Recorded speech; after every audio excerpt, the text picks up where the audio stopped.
আমরা যারা গ্রামে বসবাস করি তাদের জন্য আজকের ভিডিওটা একটা মানসিক আতঙ্কের হতে চলেছে। হ্যালো অ্যান্ড ওয়েলকাম টু এস্ট স্টোরি। একটা রহস্যময় গ্রাম। 1860 সাল অর্থাৎ 163 বছর ধরে এখানে বসবাস করে 436 জন। এত বছর ধরে গ্রামের জনসংখ্যা না একজনও বাড়ে না একজনও কমে। এমনকি যারা এই গ্রামে বসবাস করে তারা কখনো এই গ্রামের বাইরে যেতে পারে না। কেন? সন্ধে হলে গ্রামের রাস্তার আলোগুলো নিজে থেকেই জ্বলতে থাকে আর নিভতে থাকে।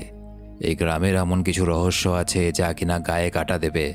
কাহিনী যত এগোতে থাকবে একটার পর একটা টুইস্ট খুলতে থাকবে। একটা masterpiece psychological thriller aged story presence population 436। তো মুভি শুরু হয়, দেখা যায় একটা মহিলা প্রসব যন্ত্রণায় ছটফট করছে, আর অন্যদিকে একটা লোক কোনো একটা কারণে গাড়ি করে পুলিশের হাত থেকে পালানোর চেষ্টা করছে। অনেকক্ষণ ধরে যন্ত্রণা সহ্য করার পর একদিকে ওই মহিলাটা যখন একটা সন্তানের জন্ম দেয়, ঠিক সাথে সাথে ওই লোকটা যে কিনা পুলিশের নাগাল থেকে তাড়াহুড়ো করে পালাচ্ছিল, তার গাড়িটা রাস্তার একটা গর্তে পড়ে উল্টে যায়, আর সেই গাড়িটাতে আগুন লেগে গিয়ে লোকটার মৃত্যু হয়। অর্থাৎ একজন মানুষ জন্ম নেওয়ার সাথে সাথে আরেকজনের মৃত্যু হলো। এবার জানা যায় এতক্ষণ ধরে মুভিতে যে জায়গাটাকে দেখানো হচ্ছিল সেটার নাম রকওয়েলস ফলস। এই জায়গার নামের সাথে ওতপ্রোতভাবে জড়িয়ে আছে এখানকার জনসংখ্যা 436। কিন্তু কেন, সেটাই আসল রহস্য। এরপর জানা যায় মুভি শুরুতে লোকটা পালাতে গিয়ে যে মারা গেছে তার নাম রে জেকবস। তার একটা মেয়ে আছে, নাম অ্যামান্ডা। রের যেদিন শেষ কাজ হচ্ছিল সেদিন তার মেয়ে হঠাৎ করে চিৎকার করে ওঠে এবং চেঁচিয়ে বলে, আমাদের গ্রামে সবার সাথে অন্যায় করা হচ্ছে, তোমরা কি কেউ চোখে দেখতে পাচ্ছ না? কিন্তু কেন সে এসব বলে চিৎকার করছিল সেটা বোঝা যায় না।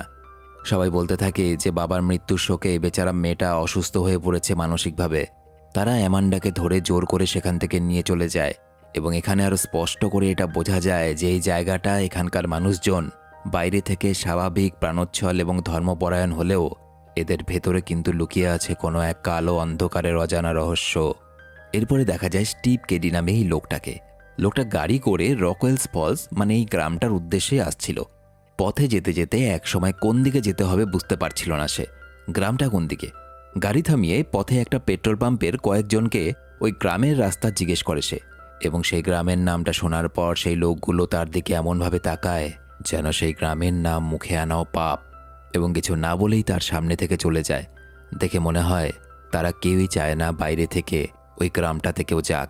স্টিভের পুরো ব্যাপারটা খুবই অদ্ভুত লাগে, কারণ তার কাছে সেই জায়গায় যাওয়ার একটা ম্যাপও ছিল, কিন্তু ম্যাপ দেখেও গ্রামটা খুঁজে বার করতে প্রচণ্ড অসুবিধা হচ্ছিল। তবে কারো কাছে কোনো সাহায্য না পেয়ে ম্যাপ দেখে অনেক কষ্টে সৃষ্টে একটা আইডিয়া করে রকওয়েলস ফলস গ্রামে এসে সে পৌঁছায়। রাস্তার পাশের মাঠে দেখা যায় একটা সুন্দরী মেয়েকে ঘোড়ায় চেপে আসছিল সে, এবং সেই সুন্দরী মেয়েটাকে দেখতে গিয়ে স্টিভের গাড়িটা দুবার রাস্তার মধ্যে গর্তের মধ্যে পড়ে এবং গাড়ির দুটো চাকা বসে যায়। ওই সুন্দরী মেয়ে দেখতে গিয়ে যা হয় আর কি। যাই হোক, স্টিভকে ওই অবস্থায় দেখেও মেয়েটা কিন্তু তাকে কোনো সাহায্য করে না। উপরন্তু স্টিভের দিকে তাকিয়ে কেমন অদ্ভুত স্বরে বলে, যেখান থেকে এসেছো সেখানেই ফিরে চলে যাও, ভুল করেও যেন গ্রামের ভেতরে প্রবেশ করো না। মেয়েটার কথা শুনে স্টিভ অবাক হয়ে যায়। তবে এই অবস্থায় সে না গাড়িটাকে গ্রামের ভেতরে নিয়ে যেতে পারবে আর না তো সেখান থেকে বেরোতে পারবে। এমন সময় স্টিভ তার ফোনটা বার করে সাহায্যের জন্য, কিন্তু অবাক ব্যাপার, সেখানে ফোনে কোনো টাওয়ারও ছিল না। কি করবে বুঝতে না পেরে স্টিভ সেখানে অপেক্ষা করতে থাকে। সে আশেপাশের জায়গাটা কেমন যেন জনমানবহীন এবং অদ্ভুতভাবে শান্ত। কোনো আওয়াজ নেই চারপাশে, চারদিকটা সবুজে ঘেরা। একটা সরু রাস্তা গ্রামের ভেতর অবধি চলে গেছে। না এই গ্রাম থেকে কেউ বেরোচ্ছে, না তো কেউ গ্রামের ভেতরে ঢুকছে। অনেকক্ষণ ধরে অপেক্ষা করার পর গ্রামের ভেতর থেকে একটা গাড়ি আসতে দেখে সে। দেখা যায় সেই গাড়িতে করে ববি নামের এক পুলিশ অফিসার এসে সেখানে হাজির হয়েছে। সে স্টিভকে দেখতে পেয়ে জিজ্ঞেস করে, আপনি এখানে কি করছেন? আপনাকে তো কখনো আগে দেখিনি। স্টিভ বলে, আমি একজন সরকারি অফিসার এবং সরকার থেকে জনগণনার জন্য আমাকে গ্রামে গ্রামে পাঠানো হয় এবং এই জন্যই সে এই গ্রামে এসেছে। এই কথা শুনে ববি স্টিভকে তার সমস্ত জিনিসপত্র নিয়ে তার গাড়িতে উঠে পড়তে বলে। পথে যেতে যেতে ববির সাথে কথা বলে স্টিভ যা জানতে পারে তাতে সে প্রচণ্ড অবাক হয়ে যায়। এই গ্রামের কেউ কখনো নাকি গ্রামের বাইরেই বেরোয় না। তাদের যা যা দরকার সেগুলো তারা গ্রামের ভেতরেই পেয়ে যায়। শুনে অবাক লাগলেও ব্যাপারটাতে খুব বেশি মাথা ঘামায় না সে, কারণ তার যা কাজ এই গ্রামের মধ্যে সে সেটা করতে এসেছে এবং হয়ে গেলে এখান থেকে চলে যাবে। অফিসার ববি স্টিভকে সেখানকার মেয়র গাস গাটম্যানের কাছে নিয়ে যায়। সেখানে স্টিভ মেয়র গাসকে জানায় যে আমার কাজের জন্য আমাকে গ্রামের সবার সঙ্গে কথা বলতে হবে। কিন্তু সেই গ্রামে কোনো হোটেল না থাকায় মেয়র বেলমা নামে একজনের বাড়িতে স্টিভের থাকার ব্যবস্থা করে দেয় এবং সেই বাড়িটাতে গিয়ে স্টিভের সঙ্গে আবার সেই সুন্দরী মেয়েটার সঙ্গে দেখা হয়, যে কিনা ঘোড়ায় চেপে ঘুরছিল। এবং জানা যায় ওই মেয়েটা হলো বেলমার মেয়ে, ওর নাম কোর্টনি। তবে বেলমা যেন কোর্টনিকে কেমন সবসময় চোখে চোখে রাখে। মেয়েকে কারো সাথে বেশি মেলামেশা করতে দেওয়া বা বাইরে যাওয়া বেলমার একদম পছন্দ নয়। স্টিভ এই গ্রামে আসার পর থেকে এই গ্রামের কিছু কিছু জায়গায় অদ্ভুত কিছু ঘটনা দেখা দেয়। অন্যদিকে দেখা যায় স্টিভ সেই গ্রামে পা দেওয়ার সাথে সাথে ওয়ান্ডা নামের এক মহিলার প্রচণ্ড শরীর খারাপ করে, গায়ে ধুম জ্বর, সারা শরীরে বড় বড় ফোসকা দেখা দেয়। এসব দেখে গ্রামের লোকেরা বলাবলি করতে থাকে এসব হয়তো ঈশ্বরের দেওয়া কোনো ইঙ্গিত। এখানে মনে হতে পারে যে একটা মানুষের শরীর খারাপ হওয়ার সাথে ঈশ্বরের ইঙ্গিতের কি সম্পর্ক থাকতে পারে। এসব প্রশ্নের উত্তর একটু পরেই পাওয়া যাবে। সেদিন রাতে ঘুমোতে গেলে স্টিভ একটা দুঃস্বপ্ন দেখে। সে স্বপ্নে দেখে একটা গাড়ি এবং গাড়ির ভেতরে আছে একটা অদ্ভুত দেখতে পুতুল আর একটা ক্রস, এবং হঠাৎ একটা দুর্ঘটনা ঘটে এবং সবকিছু দাউ দাউ করে জ্বলতে শুরু করে। স্বপ্নটা দেখার সাথে সাথে স্টিভের ঘুম ভেঙে যায়, কারণ এই ধরনের আজগুবি স্বপ্ন সে কখনো দেখেনি। এবং স্টিভ ধরে নেয় হয়তো জায়গা বদল হওয়াতে স্টিভের এই ধরনের স্বপ্ন আসছে, কিন্তু স্টিভ ভুল ভেবেছিল। পরের দিন সকাল হতেই স্টিভ তার কাজে লেগে পড়ে এবং স্টিভ এই গ্রামের নথিপত্র ঘেটে দেখে এই গ্রামে বহু বছর ধরে জনসংখ্যা 436, কোনো বছর এই জনসংখ্যা বাড়ে বা কমেনি। স্টিভ গ্রামের কয়েকটা বাড়িতে গিয়ে সবার সঙ্গে কথা বলতে শুরু করে এবং জনগণনা শুরু করে। কিন্তু স্টিভ লক্ষ্য করে দেখে যে সেই গ্রামে 4 জন সদস্যের একটা পরিবার বেশ কয়েকদিন ধরে নিখোঁজ, কোথায় গেছে কেউ জানে না। কাউকে সেই পরিবার নিয়ে প্রশ্ন করলেই সবাই যেন কেমন স্টিভের প্রশ্নগুলো এড়িয়ে যাচ্ছিল। স্টিভ শুধু এতটুকুই জানতে পারে যে সেই পরিবারের 4 জনের নাকি খুব সাংঘাতিক জ্বর হয়েছিল। এই জ্বরের ব্যাপারে স্টিভ আগেও শুনেছে, কারণ গ্রামের লোকেদের মাঝে সাঝেই খুব সাংঘাতিক জ্বর হয় এবং অনেকের জ্বর সেরে গেলেও তারা কেমন যেন হাবাগোবার মতো হয়ে যায়, কেমন সেন্স হারিয়ে ফেলে। যত দিন যাচ্ছে অদ্ভুত ঘটনার সংখ্যা যেন বেড়েই চলেছে।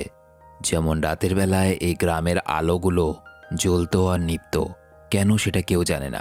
গ্রামের কাউকে এই ব্যাপারে জিজ্ঞেস করলে তারা কেউ বলে কারেন্টের তারের সমস্যা, আবার কেউ বলে ভোল্টেজের সমস্যা। এদিন স্টিভ ববির সাথে আড্ডা দিচ্ছিল। হঠাৎ করে ওয়ান্ডা নামে সেই মহিলা, যে কিনা অসুস্থ ছিল, তার স্বামী সেখানে চলে আসে প্রচণ্ড রেগে। এর নাম হলো সাইড। সে প্রচণ্ড রেগে স্টিভের দিকে নিজের বন্দুকটা তাক করে বলতে থাকে, আমরা এতদিন আমাদের গ্রামে ঠিকই ছিলাম, আমাদের জীবনে কোনো দুঃখ ছিল না, কিন্তু তুই আসার পর থেকে আমাদের গ্রামে যত সমস্যা শুরু হয়েছে। এটা দেখে স্টিভ প্রচণ্ড ঘাবড়ে যায়। তার এই গ্রামে আসার সাথে কারো শরীর খারাপের কি সম্পর্ক থাকতে পারে? কিন্তু বড়সড় কিছু একটা বিপদ হওয়ার আগেই ববি সাইডকে কোনো মতে বুঝিয়ে সুঝিয়ে শান্ত করে এবং তার হাত থেকে বন্দুকটা কেড়ে নিয়ে তাকে বাড়ি পাঠিয়ে দেয়। তবে এই গ্রামে স্টিভ যতই একটার পর একটা দিন পার করছিল, ততই যেন সেখানকার লোকজনের কথাবার্তা, চাহনি, ভাবনা, চিন্তা এসব কিছু আরও বেশিভাবে অদ্ভুত লাগছিল। গ্রামের মানুষগুলোকে সাধারণ এবং নির্ভেজাল মনে হলেও পুরো গ্রাম মিলে যেন কোনো একটা রহস্য আড়াল করার চেষ্টা করছে। সবথেকে বড় ব্যাপার হলো এই গ্রামের জনসংখ্যা যুগের পর যুগ ধরে একই রকম। এটা তো অসম্ভব, কারণ জন্ম মৃত্যু নিয়েই তো মানুষের জীবন, সেখানে জনসংখ্যা একই কীরকম করে? স্টিভ কিন্তু হাজার ভেবেও এই প্রশ্নের কোনো উত্তর খুঁজে পায় না। তবে এই গ্রামে স্টিভের কাজ প্রায় শেষের দিকে। সে একদিন নিজের গাড়ির খোঁজ করতে চায়, কারণ সে যেদিন এই গ্রামে ঢোকে সেদিন ওই গাড়িটা খারাপ হয়ে গিয়েছিল। গাড়ির খোঁজ করতে গিয়ে দেখে গ্যারেজের মালিক কিছুদিনের জন্য বাইরে গেছে, তাই স্টিভের গাড়িটা এখনও খারাপ হয়েই পড়ে আছে। পরদিন স্টিভ যখন জনগণনার জন্য রে জেকবসের বাড়িতে যায়, গিয়ে দেখে বাড়িটা সম্পূর্ণ ফাঁকা পড়ে আছে। রে জেকবসের সঙ্গে যেহেতু দুর্ঘটনাটা স্টিভ গ্রামে আসার আগে হয়েছিল, তাই স্বাভাবিকভাবেই সে কিছুই জানে না যে রে জেকবের সঙ্গে অ্যাকচুয়ালি কি হয়েছিল। তাই স্টিভ পাশের একটা বাড়িতে ইন্টারভিউ নিতে গেলে জানতে পারে রে জেকব মারা যাওয়ার পর থেকে অ্যামান্ডা অসুস্থ হয়ে ডক্টর গ্রিভার নামে ওই গ্রামের ডাক্তারের হাসপাতালে ভর্তি আছে। এটা শুনেই স্টিভ ডক্টর গিভারের ইন্টারভিউ নেওয়ার জন্য তার কাছে যায়। দেখা যায় ডক্টর গ্রিভার নিজের বাড়িতেই গ্রামের সবার জন্য একটা ছোট হাসপাতাল তৈরি করে নিয়েছে। তাকে অ্যামান্ডার ব্যাপারে জিজ্ঞেস করলে ডক্টর জানায় অ্যামান্ডা তার বাবার মৃত্যুর খবর শোনার পর থেকে নানান রকম মানসিক সমস্যা শুরু হয়েছে, তাই সুস্থ না হওয়া পর্যন্ত অ্যামান্ডাকে হাসপাতালেই থাকতে পারে। বলতে পারেন উনি একটা মানসিক রোগীতে পরিণত হয়েছে এবং বাইরের কারো সাথে সে দেখা করতে পারবে না। তবে ডক্টর গ্রিভারের সঙ্গে কথা বলতে বলতে স্টিভ লক্ষ্য করে যে দেওয়ালে টাঙানো সার্টিফিকেটগুলো সবই রকওয়েলস ফলসের তরফ থেকে দেওয়া হয়েছে। অর্থাৎ ডক্টর গিভার কোনোদিনই ডাক্তারি নিয়ে পড়াশোনা করেনি এবং না তো সে কোনো কলেজ থেকে ডাক্তারি পাশ করেছে। এটা দেখে স্টিভের মাথায় ঘুরে যায়, এই লোকটা যদি কোনো জায়গা থেকে ডাক্তারি পাশই না করে, তাহলে গ্রামের মধ্যে হাসপাতাল চালাচ্ছে কি করে, আর সবার সে কোন চিকিৎসা করছে? সে সঙ্গে সঙ্গে পুলিশের কাছে যায়, কারণ ডক্টর গ্রিভার যা করেছে সেটা সম্পূর্ণ বেআইনি। এবং তার থেকেও বড় কথা, স্টিভের কেন যেন মনে হচ্ছে যে ডক্টর অ্যামান্ডাকে জোর করে আটকে রেখেছে। কিন্তু পুলিশ অফিসার জিম জানায়, আপনি বেকার চিন্তা করছেন। ডক্টর গ্রিভাররা বংশ পরম্পরায় এই গ্রামে সবকিছু দেখভাল করে আসছে, আর উনি হয়তো ডাক্তারি পাশ করেননি, তবে ওনার বাপ ঠাকুরদার কাছ থেকে ডাক্তারির সমস্ত শিক্ষাই শিখেছেন সে। আপনাকে বেশি চিন্তা করতে হবে না, আপনি যেই কাজ করার জন্য এই গ্রামে এসেছেন সেটা করুন। স্টিভ বুঝতে পারে যে যুগ পাল্টে গেলেও এই গ্রামের সবাই এখনও পুরনো নিয়মে চলতেই পছন্দ করে। এরপর সেদিন রাতের বেলায় ঘুমের মধ্যে স্টিভ আবার একটা দুঃস্বপ্ন দেখে। সেই গাড়িটা, সেই পুতুলটা এবং সেই ক্রসটা। উল্টো দিক থেকে একটা বড় ট্রাক এসে ধাক্কা মারে, একটা দুর্ঘটনা হয়, আর চারদিকে আগুন জ্বলে যায়। আবারও স্টিভের ঘুম ভেঙে যায়। বারবার একই কেন স্বপ্ন দেখছে কিছুই বুঝতে পারছে না। তবে যত দিন যাচ্ছে এই গ্রামের পরিবেশ কিন্তু স্টিভের কাছে দম বন্ধ করা একটা পরিবেশ হয়ে উঠেছে। কেন জানি না গ্রামের প্রতিটা মানুষকে তা সন্দেহ হচ্ছে। স্টিভ সেই গ্রামের সমস্ত রেকর্ড বার করে দেখে 1940 সাল থেকে এই গ্রামে 436 জন লোকই বসবাস করে, এবং 1940 সালের আগে এই গ্রামের কোনো রেকর্ডই নেই। এই প্রশ্নের উত্তর খুঁজতে গিয়ে সেখানকার বইগুলো ঘেটে দেখছিল স্টিভ। ওই গ্রামের একটা ধর্মের বই ছিল, তারা যে ধর্ম মেনে চলতো সেই ধর্মের একটা বই ছিল। স্টিভ দেখতে পায় তাদের ওই ধর্মগ্রন্থ অনুসারে 4, 3 আর 6 এই তিনটে সংখ্যাকে শুভ সংখ্যা হিসাবে দেখা হয়। আর এই 4, 3, 6-এর যোগফল যদি করা হয় সেটা হয় 13, নাম্বার 13। এই নাম্বার 13 সংখ্যাটা কেন অভিশপ্ত এটা নিয়ে কিন্তু আমি আরেকটা মুভি এক্সপ্লেন করেছিলাম, যারা দেখোনি পরে দেখে নেবে। তো এই 13-র 1 আর 3 যদি যোগ করা হয় তাহলে দাঁড়ায় 4। সুতরাং এখানকার গ্রামবাসীরা তাদের ঈশ্বরের উদ্দেশ্যে যখন গান করে প্রার্থনা করে, সেই প্রার্থনার মধ্যে 3টে লাইন থাকে, এবং এই 3টে লাইন এই বইটার 4 নম্বর পয়েন্ট থেকে শুরু হয়, মাঝখানে 3 নম্বর এবং শেষে 6 নম্বর পয়েন্টে গিয়ে শেষ হয়ে যায়। এবং এখান থেকে তাদের মনে একটা ধারণা জন্মায় যে 436 সংখ্যাটা আমাদের জন্য শুভ সংখ্যা। এর থেকে যদি জনসংখ্যা বেড়ে যায় বা কমে যায় তাহলেই কিন্তু ঘোর বিপদ। কিন্তু আসল রহস্য হলো গ্রামের জনসংখ্যা 436-এর ওপরে বা নিচে কেন নামে না। খাতায় কলমে 83 বছর হলেও প্রায় 100 বছরেরও বেশি সময় ধরে কেন জনসংখ্যা 436-এই থেমে আছে। স্টিভের মাথায় প্রশ্নগুলো সমানে ঘুরপাক খেতে থাকে। এরই মধ্যে সেই গ্রামের ওই রহস্যজনক জ্বরের প্রকোপে পড়ে বোধশক্তি লোপ পাওয়া একটা ছেলেকে দেখে স্টিভ। স্টিভের মনে খটকা লাগে, এই জ্বরের আড়ালে নিশ্চয়ই কোনো রহস্য আছে। আর সেই রহস্য ভেদ করতে স্টিভ আবারও লুকিয়ে ডক্টর গ্রিভারের ঘরে ঢোকে, চাবি জোগাড় করে এবং অ্যামান্ডাকে যেখানে রাখা হয়েছিল সেই ঘরে ঢুকে অ্যামান্ডার সঙ্গে দেখা করে। স্টিভ অ্যামান্ডার সাথে কথা বলতেই বাচ্চা মেয়েটা বলে, এই রকওয়েলস ফলসে বাইরে থেকে কেউ যদি একবার ঢুকে পড়ে, এখানকার বড়রা এমন কোনো ব্যবস্থা করে যাতে সেই মানুষটা আর গ্রাম থেকে কখনো বেরোতে না পারে বা আগের মতো স্বাভাবিক জীবনে ফিরতে না পারে। তাই আপনি সাবধানে থাকুন। হতে পারে আপনি যে চাকরি করতে এই গ্রামে এসেছেন সেই চাকরিটাও হয়তো না থাকতে পারে, এমনকি আপনিও না থাকতে পারেন। অ্যামান্ডার প্রতিটা কথা স্টিভের বুকের হৃৎস্পন্দন বাড়িয়ে দেয়। কি বলছে মেয়েটা? কিন্তু ঠিক তখনই অ্যামান্ডা আতঙ্ক মেশানো গলায় বলে, আপনি এই গ্রাম সম্বন্ধে কিছুই জানেন না। এই গ্রামের সবাই এক একজন ভয়ঙ্কর মিথ্যেবাদী। তাই এদের আসল রূপ ধরে ফেলার পর যেই এই গ্রাম থেকে পালাতে চায় তাকেই এরা প্রথমে জ্বরের নাম করে মিথ্যে অসুস্থ সাজিয়ে এই হাসপাতালে নিয়ে আসে। আমার বাবাও একইভাবে এদের হাত থেকে পালাতে চেয়েছিল, কিন্তু রাস্তায় দুর্ঘটনা হয়ে মারা যায়। অ্যামান্ডার কথাগুলো শুনতে শুনতেই স্টিভ দেখে যে মেয়েটার কপালে একটা অদ্ভুত ক্ষতর দাগ। স্টিভ বুঝে যায় ডক্টর গ্রিভার এই বাচ্চা মেয়েটাকে আটকে রেখে মিথ্যে গল্প সাজিয়ে তার ওপর অত্যাচার করছে।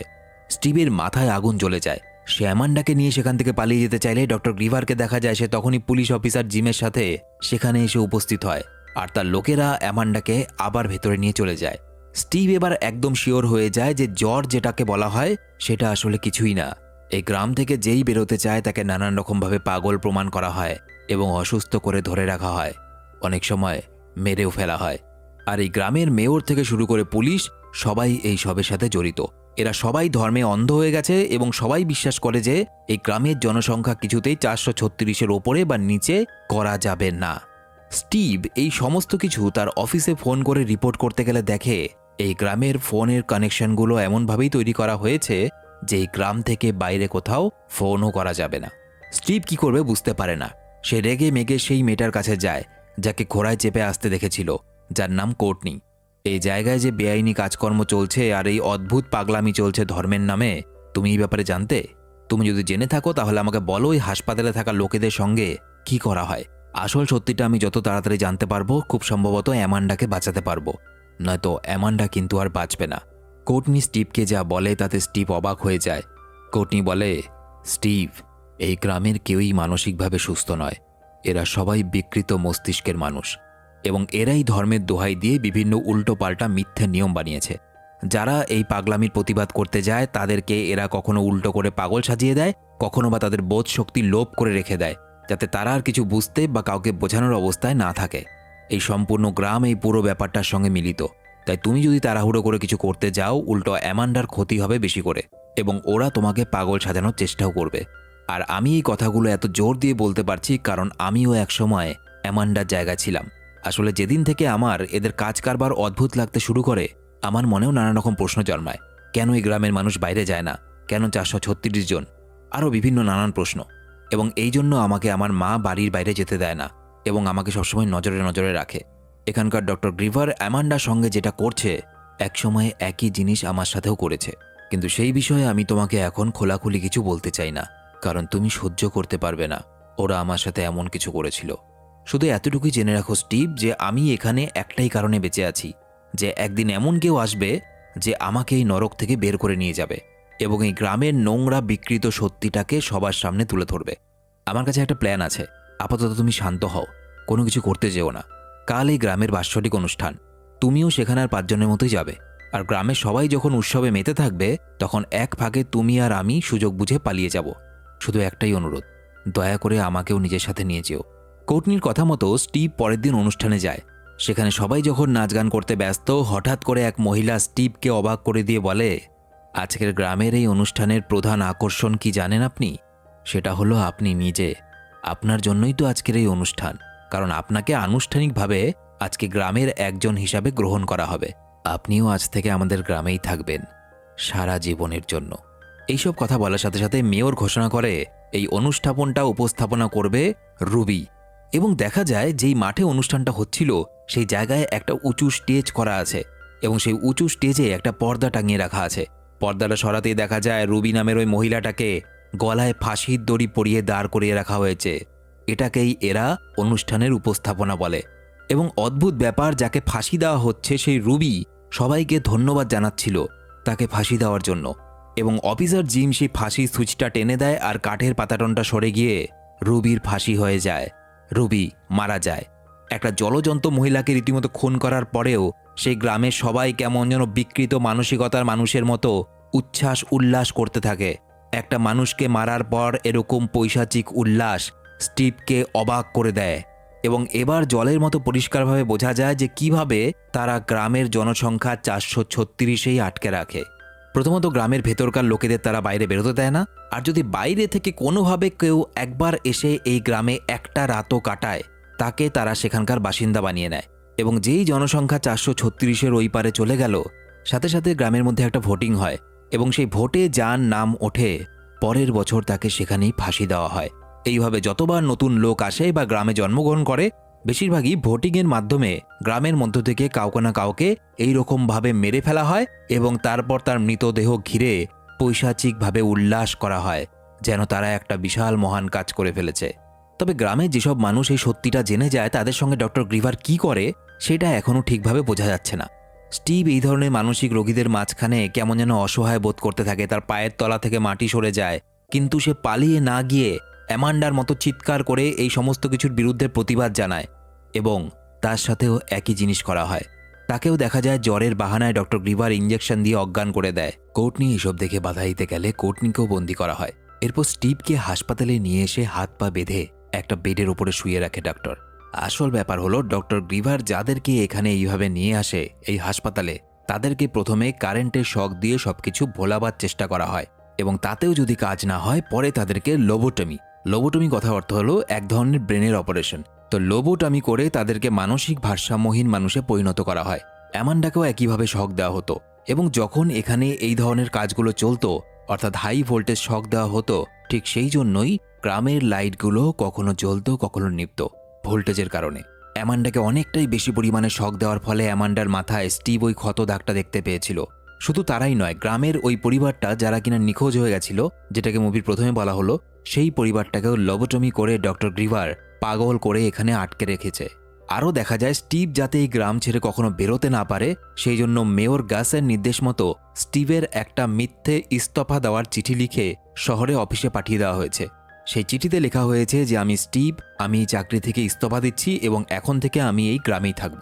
এবং এই 436 জন জনসংখ্যা ধরে রাখার জন্য তারা এত কিছু কেন করছে? আসল কারণ হলো অনেক বছর আগেকার কথা, 1860 সাল।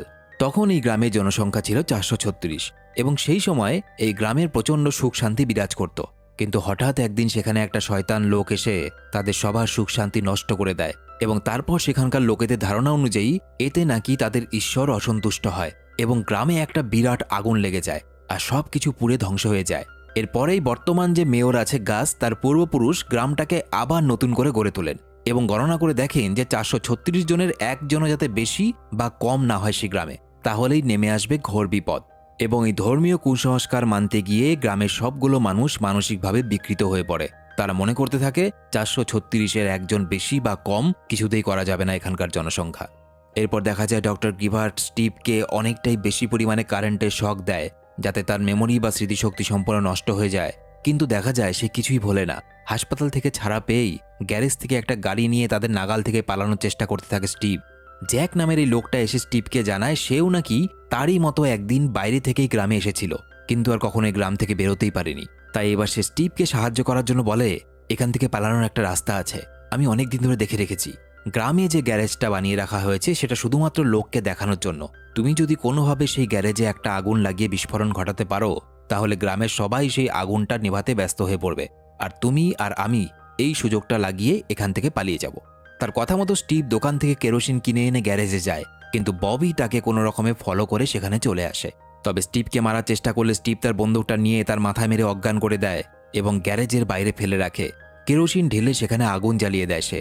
আর যেহেতু সেই গ্যারেজে অনেক দাহ্য পদার্থ ছিল সুতরাং একটা বিশাল বিস্ফোরণ হয়। সবাই সেই বিস্ফোরণের দিকে ব্যস্ত হয়ে গেলে সেই সুযোগে স্টিভ ববির গাড়িটা নিয়ে সেখান থেকে পালায়। প্রথমে সে ডক্টর গ্রিভারকে শাসিয়ে অ্যামান্ডাকে নিয়ে সেখান থেকে বেরিয়ে আসে। এরপর কোর্টনিকে নিতে তার বাড়িতে গেলে দেখে কোর্টনি আর আগের মতো নেই। যেহেতু স্টিভকে সাপোর্ট করেছিল কোর্টনি, সেই অপরাধে ডক্টর গিভার কোর্টনির ওপরেও লোবোটমি করেছে। তার ব্রেন সম্পূর্ণভাবে ওয়াশ করা আছে, তাই তাকে নিয়ে আর পালানো যাবে না। আর কোনো উপায় না দেখে সে শুধু অ্যামান্ডাকে নিয়েই পালাতে শুরু করে। আর অ্যামান্ডা জানতো যে এখানে আজ অবধি বাইরে থেকে যত লোক এসেছে তাদের গাড়িগুলোকে সবার থেকে লুকিয়ে একটা জংলা জমির উপরে রাখা হতো। সেখান থেকেই একটা গাড়ি নিয়ে স্টিভ আর অ্যামান্ডা পালাতে শুরু করে। রাস্তার এক জায়গায় ববি আর ক্রিশ্চান চলে আসে। ক্রিশ্চান স্টিভকে গুলি করতে চাইলে অদ্ভুতভাবেই ববি উল্টো তাকে গুলি করে মেরে ফেলে আর স্টিভ আর অ্যামান্ডাকে যেতে দেয়। এবার তারা একটু স্বস্তির নিঃশ্বাস ফেলে যে ফাইনালি তারা এই গ্রাম থেকে বেরোতে যাচ্ছে। তবে ঠিক সেই সময় দেখা যায় যে স্টিভ রাত্রেবেলায় যে দুঃস্বপ্নটা দেখত এবং হাসপাতালে থাকাকালীন অ্যামান্ডাও সেই একই দুঃস্বপ্ন দেখত এবং সেই স্বপ্নে দেখা ওই রকম পুতুল যেটা কিনা সে স্বপ্নে দেখত আর একটা ক্রস তারা এই গাড়ির ভেতরেও দেখতে পায়। এবং এরপর কোনো কিছু বুঝে ওঠার আগেই ঠিক যেভাবে স্বপ্নে সে দেখেছিল একই রকমভাবে উল্টো দিক থেকে একটা বড় ট্রাক এসে তাদের গাড়িতে সজোরে ধাক্কা মারে। স্টিভ আর অ্যামান্ডা সেখানেই মারা যায়। এরপর মুভির শেষ দৃশ্যে দেখা যায় স্টিভের এক সহকর্মী স্টিভের ইস্তফার চিঠি পেয়ে গেছে এবং তারা বুঝতে পেরেছে যে স্টিভ চাকরি ছেড়ে দিয়েছে এবং স্টিভের জায়গায় সরকার থেকে তাকে পাঠানো হয়েছে এই গ্রামে জনগণনা করার জন্য। এবং তার সাথেও ঠিক একই রকম জিনিস ঘটে।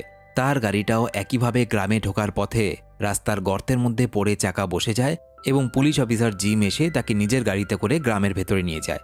অর্থাৎ স্টিভের সঙ্গে যা যা হয়েছিল হয়তো তার সহকর্মীর সাথেও সেগুলোই করা হবে, কারণ এই গ্রামবাসীরা চায় না তাদের জনসংখ্যা কোনোভাবেই 436-এর বেশি বা কম হয়ে যায়। এবং মুভিটা এখানেই শেষ হয়ে যায়। এই মুভিটা আমাদের জীবন এবং সমাজের একটা গভীরভাবে শিক্ষা দিয়ে যায়। যুগে যুগে বিভিন্ন ধর্ম গড়ে উঠেছে মানুষকে সঠিক রাস্তা দেখানোর জন্য, কিন্তু মানুষ যখন ধর্মের মধ্যে কুসংস্কারকে টেনে আনে এবং সে জানেও না ধর্মের নামে সে কি করে বেড়াচ্ছে, তখন সেই ধর্ম একটা বিকৃত সমাজ, একটা বিকৃত মানসিকতার মানুষের জন্ম দেয়। যার যেটা ধর্ম সেটা সঠিকভাবে পালন করা উচিত। শুধু এতটুকু লক্ষ্য রাখা উচিত ধর্মের নামে কখনো মনুষ্যত্বটা যাতে বিক্রি না হয়ে যায়।